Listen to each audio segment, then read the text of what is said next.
Bonjour, que faut-il retenir pour identifier des espèces chimiques? C'est ce que nous allons voir maintenant. Rappelons-nous ce que nous avons fait pendant les séances de travaux pratiques. Nous avons découvert grâce au Bank-Hoffler comment mesurer une température de fusion. Nous avons fait une chromatographie sur couche mince avec des colorants alimentaires. CCM, c'est l'acronyme de C pour chromatographie, C pour couche et M pour mince.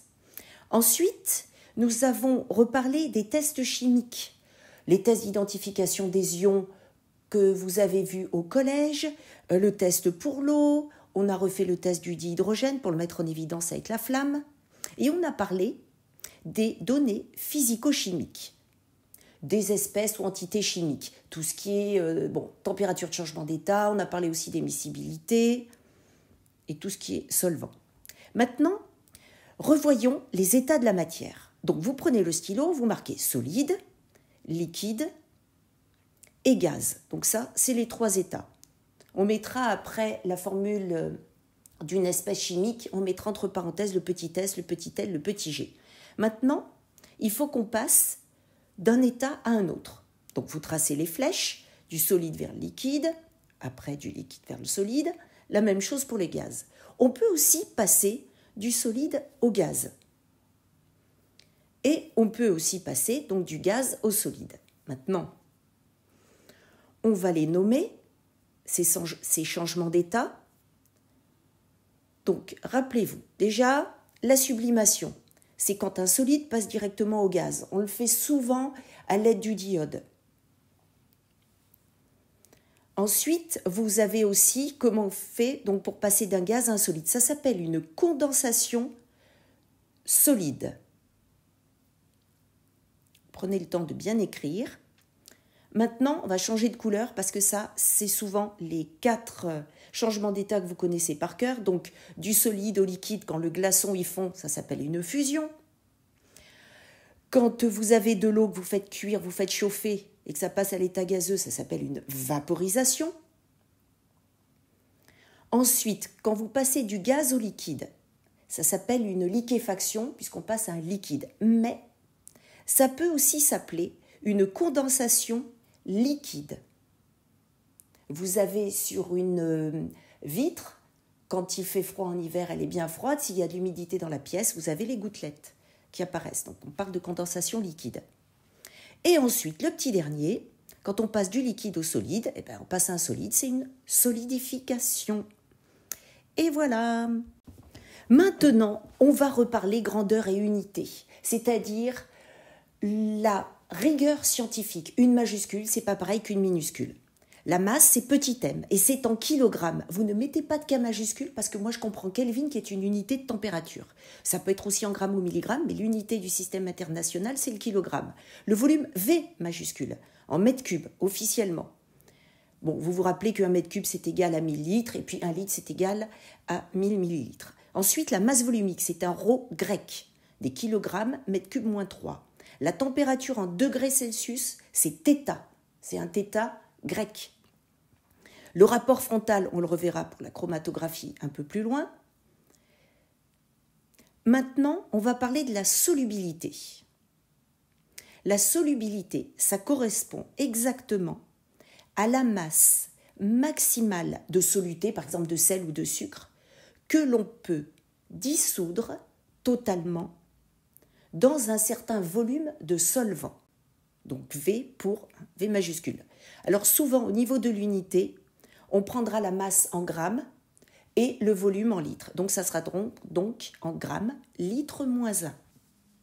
Maintenant les relations à retenir. La masse volumique, c'est ρ qui est égal à m divisé par V. La densité, c'est la masse volumique d'un liquide divisé par la masse volumique de l'eau. Ensuite, donc, le rapport frontal ou des rapports frontaux, il manque un S à rapport. Donc là, on le verra un peu plus loin quand on va revoir la chromatographie sur couche mince, mais c'est RF. Et c'est petit h, la hauteur de migration de la tâche, divisée par la hauteur maximale, c'est-à-dire le front du solvant. Maintenant, je voudrais préciser quelque chose. La densité, que ça soit pour un liquide ou pour l'eau, c'est la même relation. Par contre, l'eau sera prise, on sera obligé de préciser la température, à 4 degrés Celsius ou à 20 degrés Celsius. Vous vous doutez bien que l'eau à l'état solide, ça n'a pas la même masse volumique que l'eau à l'état liquide puisqu'un glaçon flotte. Là, je vous rappelle les unités, vous pouvez appuyer sur pause quand vous voulez. Donc l'avantage, c'est que la masse volumique, bon, c'était kg mètre cube moins 3, on apprendra à faire les conversions. C'est ce que je vous montre aussi pour la densité, parce que j'ai mis des grammes litre moins 1 pour les liquides, c'est souvent ce qu'on rencontre, mais l'unité officielle, c'était kg mètre cube moins 3. L'avantage, la densité, comme vous vous débrouillez pour qu'il y ait la même unité, dans ces cas-là, pas d'unité pour la densité et pas d'unité pour le rapport frontal. Appuyez sur pause et retenez-les bien. N'oubliez pas aussi de retenir les conversions. Rappelons-nous un peu ce que l'on a fait pendant les séances de travaux pratiques. Le test pour l'eau, vous vous rappelez, c'est avec du sulfate de cuivranite qui est plutôt gris, légèrement bleuté suivant l'humidité de la pièce. Et avec de l'eau, c'est bien bleu. Ensuite, le test avec le dihydrogène. Donc nous, on a émis, soi-disant une poudre qui était du zinc. Avec de l'acide, on obtient un dégagement gazeux et pas, ça fait des bulles. Et le test à la flamme, qui prouve la présence de dihydrogène ou qui ne prouve pas la présence de dihydrogène. Maintenant, on se pose la question, comment on va faire pour trouver la masse volumique des différentes plaques de métal que vous voyez devant vous? Donc on a une balance, la plus précise possible, et nous avons différents métaux. Essayons déjà de les identifier juste en les regardant. Donc nous avons à gauche un métal gris, un peu brillant, et beaucoup plus léger que les autres. C'est de l'aluminium, comme symbole AL. On commence toujours par une lettre majuscule. Ensuite, on a du zinc, le cuivre avec une couleur caractéristique, et le fer, un métal avec des taches de rouille, on n'a pas trop le choix. Donc, on est allé prendre différentes éprouvettes graduées. On n'a pas pris qu'une seule plaque de métal pour la bonne raison qu'il fallait quand même avoir un volume que l'on pouvait mesurer. Vu la précision de l'éprouvette graduée. Bon, la première, on voit bien que c'est pas possible, on met notre œil au bon endroit, il y a les plaques de métal qui sont de toute façon, qu'on en mette une, deux, trois ou quatre, il aurait fallu augmenter le volume, donc là, ça allait pas. Donc on prend la bonne éprouvette graduée, on se débrouille pour que les plaques soient bien immergées, et donc pour pouvoir faire une différence. Donc on a le volume V1, c'est le remplissage exact. Vous vous rappelez qu'on doit lire la graduation qui est sous le ménisque, et en faisant la différence entre les deux, on obtient le volume de la plaque ou des plaques de métaux que l'on a pesées au préalable. Et donc, en faisant le rapport entre les deux valeurs, on sait que ρ est égal à m sur v. On fait attention à nos unités. La plupart du temps, la balance va vous donner des grammes. Et le volume, là, il est mesuré en millilitres. Donc notre résultat sera obligatoirement en grammes millilitres moins 1 ou grammes centimètres moins 3. Nous allons revoir la chromatographie sur couche mince. Donc vous avez à gauche, nous on a fait une chromatographie avec des colorants alimentaires. On avait un colorant marron et on voulait savoir ce qu'il y avait dedans. Quand on l'a mis sur la plaque, alors là, j'ai pas eu la place de mettre une troisième tache pour le bleu, mais ça vous montre. On met donc une ligne qui s'appelle la ligne de dépôt. Vous vous rappelez que les petits capillaires, vous aviez déposé donc un peu du colorant marron, c'est celui de gauche, du colorant rouge et après du colorant jaune. On le met dans la cuve à élution, on laisse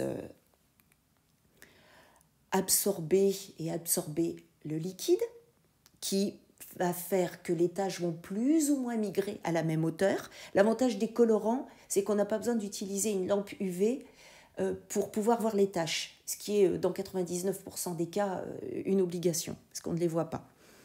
Donc là, ce cas particulier est bien pratique, et vous arrivez à voir que le colorant marron est constitué de 3 taches, donc de 3 espèces chimiques. Ensuite, grâce aux 2 dépôts, le rouge et le jaune, les taches migrant à la même hauteur, on va pouvoir identifier donc la tache rouge et la tache jaune. Si on avait mis le colorant bleu, bon, nous on le voit, mais on aurait eu une tache qui aurait migré à la même hauteur. Si c'était le même colorant bleu, parce que ça aurait pu être un autre colorant qui est bleu, mais qui n'aurait pas migré à la même hauteur.